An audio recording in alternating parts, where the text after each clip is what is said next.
Oke, jadi aku akan mulai dengan, ya, inilah keadaanku. Bentol-bentol, skin rush. Aku juga nggak tahu ini awal mulanya gimana. Tapi diawali dengan satu, tiba-tiba udah menjalar gini ya. Kebanyakan sih di wajah, ada beberapa juga di daerah badan. Tapi paling banyak di wajah nih, di daerah sini nih, di dada dan di lengan. Terus di pinggang juga ada.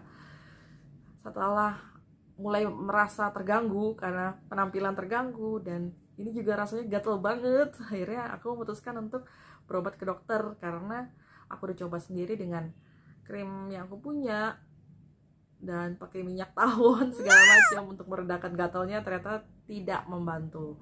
Jadi aku tahu oke, ini sesuatu yang jauh lebih serius lagi dan butuh penanganan khusus. Akhirnya kemarin aku berobat ke dokter spesialis kulit. Kemudian dokternya bertanya, apakah ada hal baru yang kamu lakukan belakangan ini atau ada situasi baru yang terjadi di sekitar kamu, karena ini seperti kayak reaksi alergi. Ya aku berpikir-pikir keras gitu karena rasa-rasanya nggak ada hal yang aneh gitu. Tapi akhirnya aku baru ingat sesuatu. Dok, saya punya kucing baru dan beberapa hari itu saya sempat tidur dengan kucing saya yang masih baru itu dan cukup intim karena dia banyak banget tidur di dada gitu. Dan seperti teman-teman misalnya daerah ini tuh parah banget, daerah dagu ya. Apa itu penyebabnya? Karena selama ini nggak pernah sih ngalamin seperti itu kan. Aku miara kucing tuh nggak cuman baru-baru kali ini aja, dari dulu juga sering gitu tidur, kucingnya tuh tidur di tempat tidur sama aku. Tapi memang ada sesuatu yang berbeda karena kucing ini punya riwayat penyakit jamur. Jadi waktu itu aku sengaja tidak mau mencampur kucingnya tuh bersama kucing yang lain di awal-awal pas masa pengobatan ya, karena dia lagi ada masalah dengan jamurnya. Ini kucing ya, karena kucing boleh nemu ya stray cat gitu di jalan, jadi ya begitulah kondisinya. Aku sempat tanya sama dokter hewan waktu itu yang menangani si kucing, apakah manusia tuh bisa tertular jamurnya. Nah, dokter hewannya sendiri bilang sebenarnya kalau soal menular itu antara sesama hewan pastinya. Tapi di kasus tertentu di mana si kondisi manusianya itu sensitif, bisa jadi ada dampak yang ditimbulkan dari masalah si jamur kucing ini. Walaupun bukan berarti ketularan jamur kucing ya, tapi entah itu reaksi alergi, seperti itulah. Jadi aku baru nginget-nginget lagi nih pembicaraan dengan si dokter hewan waktu itu. Karena aku pikir kulitku tuh gak pernah bermasalah, dalam artian cukup badak. Aku gak terlalu ambil pusing.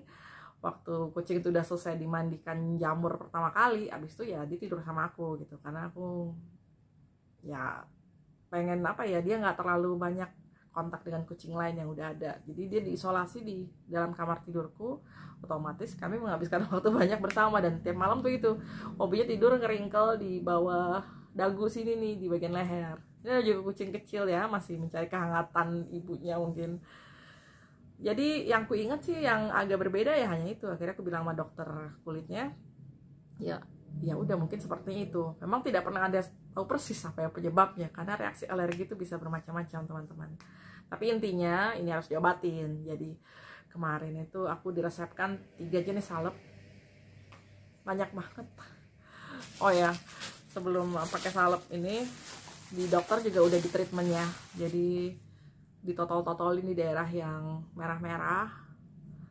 Lalu aku juga disarankan untuk cuci mukanya hanya pakai air, artinya aku nggak bisa pakai make up. Ya iyalah, dari kemarin-kemarin juga udah minimal banget, udah nggak bisa pakai make up lagi karena ribet gitu kan jadinya, apalagi kalau gatel gini ya udah sih, jadi minimalis banget gitu ke kantor.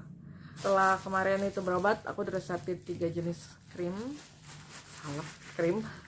Semua ini racikan ya, dari dokter kulitnya ada 3 nih.